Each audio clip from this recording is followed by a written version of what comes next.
Press statement from Honorable Raila Odinga, titled "It's Time for Accountability." Tibim.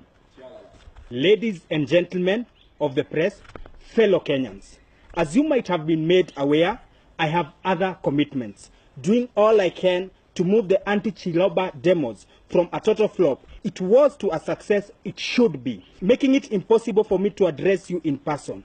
Be that as it may, I've asked one of my foot soldiers to read statement on behalf of the NASA coalition.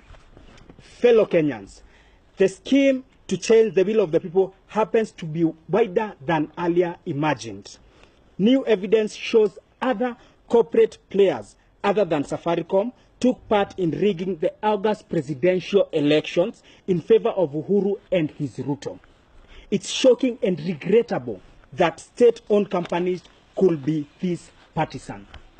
Kenya Power, aware of our love for darkness, deliberately supplied brighter lightings to the polling stations. This left most of our agents nearly blind during the counting and tallying of presidential results. You now understand why our agents couldn't sign most of these forms. This is unacceptable and in breach of several codes of ethics. We demand an explanation from the company. We also ask Kenyans whose tokens have been disappearing mysteriously to write signed affidavit to help us in our case. KCC, the National Creamery, also played a major role in stealing our victory. How? By supplying milk to IBC staff, providing them with energy to rig our votes.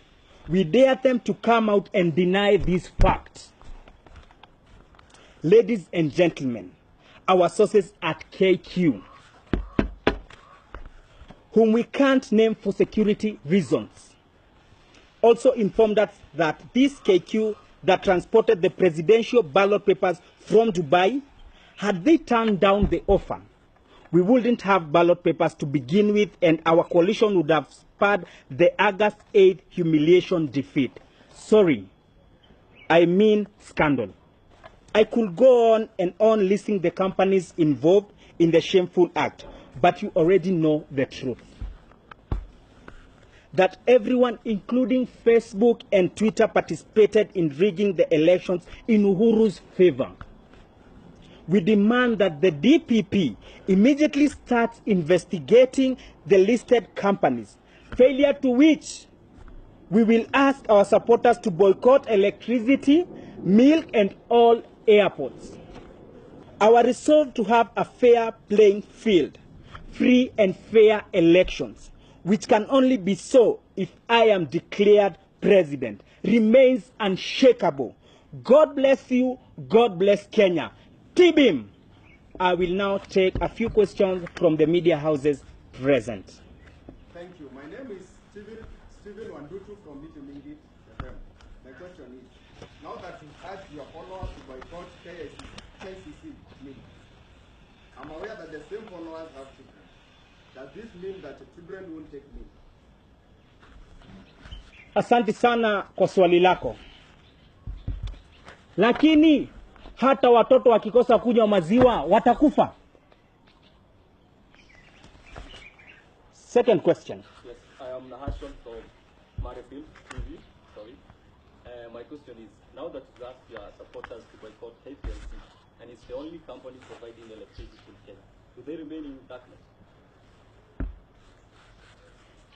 Before Jubilee government came into power, we were in darkness until they brought the last mile connectivity project in our areas. We can as well go back to the same darkness.